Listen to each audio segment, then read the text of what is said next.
Hi and welcome to luminize foundation. आज का जो हमारा डिस्कशन है that is based on the story of lady justice, जो हम कोर्ट में देखते हैं। जो हमारी स्टैच्यू होती है, जो अभी तक हम देखते आए हैं इस तरह की, इसी के चेंज के ऊपर है। सुप्रीम कोर्ट ने रिसेंटली एक नई स्टैच्यू इंस्टॉल करी है अपने प्रेमिसेस में, जिसका पूरा का पूरा थोड़ा सा मतलब जो प्रेजेंटेशन है वो पूरा का पूरा चेंज है। तो अब ये चेंज क्या क्या हैं और ये चेंज क्यों क्यों किए गए हैं, इसी को हम डिस्कस करेंगे आज।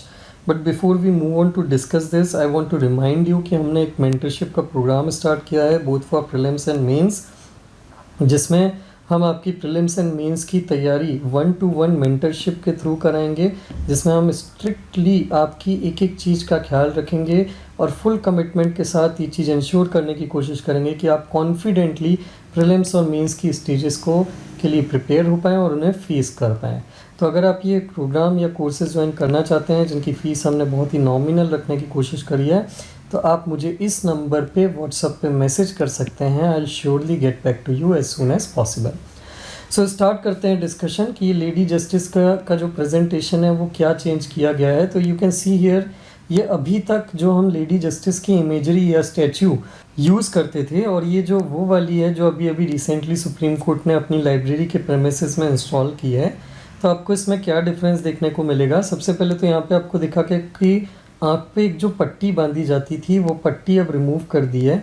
Now the lady justice is no more blindfolded. ये अब पट्टी आँख इनकी बंद नहीं रहेगी, इनकी आँख खुली रहेगी।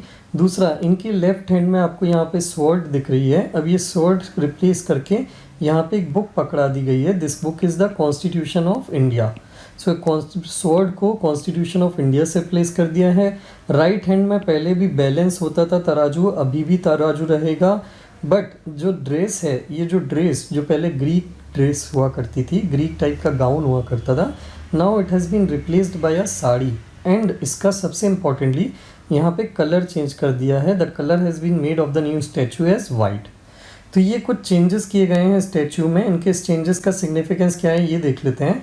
सबसे पहला एलिमेंट, ब्लाइंड फोल्ड रिमूव करना। ये आंखों पे से पट्टी क्यों रिमूव करी है? आंख पे पट्टी बांधने का सेंस ये होता था, मतलब ये होता था कि लॉ जो होता है वो ट्रेडिशनली लॉ को ब्लाइंड फोल्ड माना जाता था। ब्लाइंड इसलिए माना जाता था क्योंकि ऐसा ये माना जाता था कि एक कानून के सामने कोई भी रिच या पुअर नहीं है। The law, justice cannot differentiate between rich and poor. Justice cannot differentiate between man and woman. Justice cannot differentiate between any class of people, any differences. अगर किसी ने क्राइम किया है तो सब उसके लिए एक से रहेंगे। कोई अपने आप को उसके सामने बड़ा छोटा नहीं दिखा सकता, इसलिए उसको ब्लाइंड फोल्ड रखा जाता था। लेकिन अब यहाँ पे उसकी आंखों की पट्टी हटा दी है एंड अब स्टैचू में आईज ओपन रहेगी। इसका सिंबल क्या है, इसका सिग्निफिकेंस क्या है? इसका ये मतलब है कि अब लॉ अंधा नहीं है या कानून अंधा नहीं है, लेकिन कानून की आंख खुली है, लेकिन कानून अब सबको इक्वली देखेगा। पहले वो कोई डिफरेंस नहीं देखती थी। जब वो कानून अंधा था तब वो कोई डिफरेंस नहीं देख सकता था, इसलिए हम अंधा बोलते थे। लेकिन अब हम इसको अंधा नहीं मानेंगे, अब हम इसको ये मानेंगे, ब्लाइंड नहीं मानेंगे। अब हम ये मानेंगे कि वो सबको देख सकता है या सकती है। कानून सबको देख सकता है, लेकिन वो सबको बराबरी से देखेगा। तो ये पहली चीज़ तो यहाँ पे ये चेंज करी है। दूसरा, सोर्ड का रिप्लेसमेंट कर दिया है। सोर्ड की जगह इंडियन कॉन्स्टिट्यूशन लाए हैं। ये चेंज इसलिए किया गया है कोर्ट के हिसाब से क्योंकि सोर्ड वायलेंस का सिंबल था। ओरिजिनली सोर्ड का मतलब यहाँ पे पनिशमेंट होता है, लेकिन सोर्ड फिर भी एक वायलेंस का फॉर्म की तरह में देखी जाती है, जबकि constitution of India legal framework के थ्रू पनिश करता है, तलवार से नहीं। मतलब हम जो कानून फॉलो करते हैं उसमें पनिशमेंट तलवार से नहीं दी जाती, एक लॉ के थ्रू, लॉ के अंदर में दी जाती है, कॉन्स्टिट्यूशन से ऑथोराइज। तो ये जो रिप्रेजेंटेशन है, ये बुक का सिंबल है, ये इंडिकेट करता है कि अब हम हमारे कॉन्स्टिट्यूशनल वैल्यूज़ को पनिशमेंट के ऊपर रखेंगे। दूसरा चेंज यहाँ पे स्वॉर्ड का था। तीसरा चेंज जो है that is cultural adaptation. India की कल्चरल आइडेंटिटी को रिफ्लेक्ट करने के लिए वेस्टर्न वियर को हटा के अब यहाँ पे हमने इनको साड़ी का प्रेजेंटेशन या साड़ी का ड्रिप दिया है। और चौथा, रिटेन्ड एलिमेंट। एक चीज़ जो है वो चेंज नहीं की गई है, that is the balance scale. जो मैंने आपको बोला था कि तराजू अभी का अभी भी वैसे ही है, और ये बैलेंस, जस्टिस और फेयरनेस, मतलब बैलेंस और फेयरनेस, जस्टिस में बैलेंस और फेयरनेस दोनों चीज़ का ख्याल रखा जाएगा, इस चीज़ को रिप्रेजेंट करता है। तो ये जो वो एलिमेंट्स हैं जो हमने चेंज किए हैं, और हमने यहाँ पे देखा कि इन दोनों में क्या डिफरेंस है। तो सुप्रीम कोर्ट ने ये जो नई स्टैचू लगाई है ये 6 फीट टॉल है और ये जजेस की लाइब्रेरी में लगाई गई है।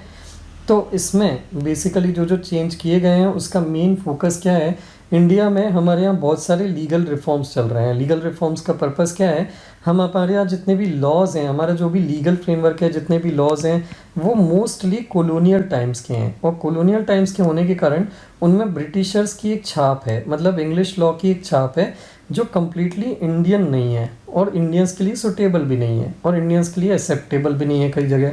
तो उसी चीज़ को धीरे धीरे चेंज किया जा रहा है, और ये जो लेडी जस्टिस की जो हम इमेज चेंज कर रहे हैं, this is part of one of the ongoing legal reforms. तो अब ये चेंज का मीनिंग क्या है, ओरिजिनली सी ये लेडी जस्टिस आता कहाँ से है, ये लेडी जस्टिस बेसिकली गॉड है जिनको थेमिस बोला जाता है। ये पुराने टाइम में टाइटन गॉड्स हुआ करते थे जिनका नाम है ग्रीक माइथोलॉजी में, जिनका नाम था गैया एंड यूरेनस, उनकी बेटी थी ये। और इनको जो उस टाइम के किंग थे वो उसको justice, wisdom and good council का एक गॉडेस मानते थे, और इसलिए उसको स्केल और स्वॉर्ड के साथ रिप्रेजेंट करते थे। अच्छा, ओरिजिनली ये ब्लाइंड फोल्ड नहीं थी, लेकिन 14th से 15th सेंचुरी में जब रेनेसेंस आया तो एक बुक लिखी गई थी, उस बुक में ब्लाइंड जस्टिस को क्रिटिक किया गया था, ब्लाइंड जस्टिस के आइडिया को, कि कानून जो होता है वो लोगों के बीच में अमीरी गरीबी देखता है और वो उसके हिसाब से डिसीजन लेता है। तो ये बुक जस्टिस को क्रिटिसाइज कर रही थी, और इसलिए मजाक में उस टाइम मजाक उड़ाने के लिए जस्टिस का ये आँखों पे ये लेडी जस्टिस की आंखों पे पट्टी बांधी गई थी। लेकिन over the period of time ये जो मजाक है वो सीरियस मोड में कन्वर्ट हो गया, सीरियस एक कंसेप्ट में, सिंबल में, और ब्लाइंड फोल्ड का मतलब चेंज हो गया। मतलब उस टाइम मजाक उड़ाने के लिए बोला गया था कि कानून अंधा होता है, लेकिन उसको मजाक को एक दूसरी डायरेक्शन दी गई और ये बोला गया कि कानून अंधा तो होता है लेकिन अमीरी गरीबी डिस्क्रिमिनेशन इन सब के लिए, जस्टिस के लिए it is not blind, it provides justice bye it's sword and bye it's scale. जो स्वॉर्ड और स्केल दो हाथ में है, इनसे ये जस्टिस प्रोवाइड करता है। इंडिया में लेडी जस्टिस की ये जो इमेज थी या ये जो आइकन था, ये ब्रिटिश राज में इंट्रोड्यूस किया गया था, और धीरे धीरे ये पूरे के पूरे हमारे लीगल सिस्टम का पार्ट बन गया। हालांकि हमारे पूरी कंट्री में सारे कोर्ट में ऐसी ही परफेक्ट इमेज नहीं है। जैसे कलकत्ता हाई कोर्ट जो 1872 में बना था, वहाँ पे जो लेडी जस्टिस हैं उनकी दोनों टाइप की इमेज है, दोनों टाइप के स्टैचू है। एक वो स्टैचू जिसमें उनकी आँखों पे पट्टी बंधी हुई है, और दूसरी वो स्टैचू जिनमें उनकी आँख ओपन है। सिमिलरली बॉम्बे हाई कोर्ट जो है, वहाँ पे जो स्टैचू लगी हुई है लेडी जस्टिस की, उनमें एक बिल्डिंग में, उसमें वहाँ पे उनकी आँखों में पट्टी नहीं बंधी हुई है। तो इसी चीज़ को मतलब ध्यान में रखते हुए कई चीज़ों को कि इंडिया की क्या नीड है, इंडिया की क्या एक्सेप्टेंस है, और कॉलोनियल रूल की रेलिक्स को हमको कैसे रिमूव करना है, उसी चीज़ को ध्यान में रख के हमने ये यहाँ पे लगाया था। हमने इसी टाइप की एक स्टैचू बांग्लादेश में भी लगाई थी, जिसमें हमारी जो लेडी जस्टिस थी जो हमने इंस्टॉल करी थी उनके सुप्रीम कोर्ट में, वो साड़ी पहनी हुई थी और उसमें ब्लाइंड फोल्ड था। बट वहाँ के लोगों को वो बहुत प्रोटेस्ट किया उन्होंने, तो फिर फाइनली अगस्त 2024 में अभी वो स्टैचू जो है वहाँ के लोगों ने शेख हसीना जी की सरकार गिरने के बाद उसको डिमोलिश कर दिया, क्योंकि वो हमारा इंडिया का मतलब वो आइडल वर्शिप मुस्लिम में इस्लामिक कल्चर में आइडल वर्शिप की तरह मना किया जाता है, के लिए मना किया जाता है। तो उस आइडल वर्शिप को डिसरिगार्ड करने के लिए उन्होंने वो इमेज जो है, वो स्टैचू जो है वो डिस्ट्रॉय कर दी। तो ये था हमारा लेडी जस्टिस से रिलेटेड इशू जिसको हमको डिस्कस करना था। इसी पे एक प्रीलिम्स और मेंस का क्वेश्चन लेते हैं। प्रीलिम्स का question, what is unique about the new statue of lady justice. Supreme court ने जो नई स्टैचू इंस्टॉल करी है लेडी जस्टिस की, इसके बारे में इन चारों में से कौन सा पॉइंट यूनिक है। बिना आंसर देखे कोशिश करिएगा आंसर देने का और कमेंट सेक्शन में आंसर लिखने का। देन उसके बाद आते हैं यूपीएससी मेंस के क्वेश्चन पे। मेंस का क्वेश्चन है, analyse the significance of newly unveiled statue of lady justice by the supreme court in context of contemporary legal reforms in India and discuss it's implications for the perception of justice and equality with in the framework of India's legal system. तो question के दो part हैं। सबसे पहले part में हमको ये discuss करना है कि सुप्रीम कोर्ट ने जो नई लेडी जस्टिस की इमेज या स्टैचू इंस्टॉल करी है उसका सिग्निफिकेंस क्या है कंटेम्प्रेरी लीगल रिफॉर्म में, और दूसरा हमको ये बताना है कि इंडिया के लीगल फ्रेमवर्क सिस्टम में जस्टिस एंड इक्वलिटी की जो इमेज है उसके लिए इस स्टैचू का क्या इम्प्लीकेशन है। तो अगेन हमारे आंसर के 3 पार्ट होंगे, intro, body and conclusion. Intro part में we are going to discuss in brief about lady justice, की लेडी जस्टिस का कंसेप्ट कि ओरिजिन और हिस्ट्री क्या है। देन उसके बाद बॉडी पार्ट में स्टार्ट करने में हम पहले ये लिखेंगे कि इसके साथ इशू क्या है, मतलब जो फॉरेनर, मतलब जो ग्रीक लेडी जस्टिस की स्टैचू है या इमेज है, इसके साथ इशू क्या है। ये जो वेस्टर्न फॉर्म है लेडी जस्टिस का, इसके साथ इंडिया में क्या इशू है और इस चेंजेस की क्या नीड थी। देन उसके बाद हम सिग्निफिकेंस लिखेंगे कि हमने जो नई फ़ोटो लगाई है, नई स्टैचू लगाई है, उसका क्या सिग्निफिकेंस है। इसमें हमने ऊपर जो जो पॉइंट डिस्कस किए हैं वही पॉइंट यहाँ पे लिखना है कि ये इंडिया के डाइवर्सिटी को रिप्रेजेंट करती है, कॉन्स्टिट्यूशन की वैल्यू को रिस्पेक्ट करती है। देन उसके बाद पनिशमेंट से ऊपर रिफॉर्म को जो है सपोर्ट करती है।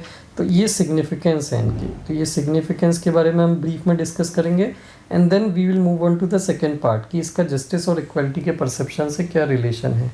तो अब जस्टिस और इक्वलिटी में क्या रिलेशन है कि ये जस्टिस और इक्वलिटी अचीव करने में कैसे लोगों की इमेज, लोगों के दिमाग में इसकी इमेज जस्टिस को लेके जो बनी हुई है उसको और अच्छा बनाने में कैसे हेल्प करेगी, ये चीज़ हम यहाँ पे डिस्कस करेंगे। And then we will move on to conclusion. Conclusion में हम ये लिखेंगे कि जुडिशरी क्या क्या रिफॉर्म्स कर रही है लोगों को जुडिशरी या जस्टिस का एक्सेस और बेटर बनाने के लिए। इसमें आप कोर्ट से रिलेटेड, जुडिशरी से रिलेटेड, रिफॉर्म से रिलेटेड एक दो स्कीम्स के नाम मेंशन करेंगे और इससे रिलेटेड जो आर्टिकल है जस्टिस से रिलेटेड जो भी इंश्योर करने वाला फंडामेंटल राइट, डीपीएसपी, इन आर्टिकल्स का मेंशन करेंगे और इसको करके आप अपने आंसर को कंक्लूड करेंगे।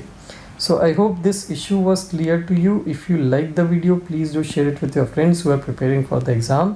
और अगर आप इस लेक्चर के PDF को डाउनलोड करना चाहते हैं, हमारी तरफ से जो प्रोवाइडेड दूसरे मटेरियल भी होते हैं यूपीएससी से रिलेटेड, वो डाउनलोड करना चाहते हैं तो हमारे टेलीग्राम का चैनल के लिंक इस वीडियो के डिस्क्रिप्शन में आपको मिल जाएगा। आप हमारे टेलीग्राम के चैनल को ज्वाइन कर सकते हैं और वहाँ से इस लेक्चर की PDF और अदर मटेरियल भी डाउनलोड कर सकते हैं।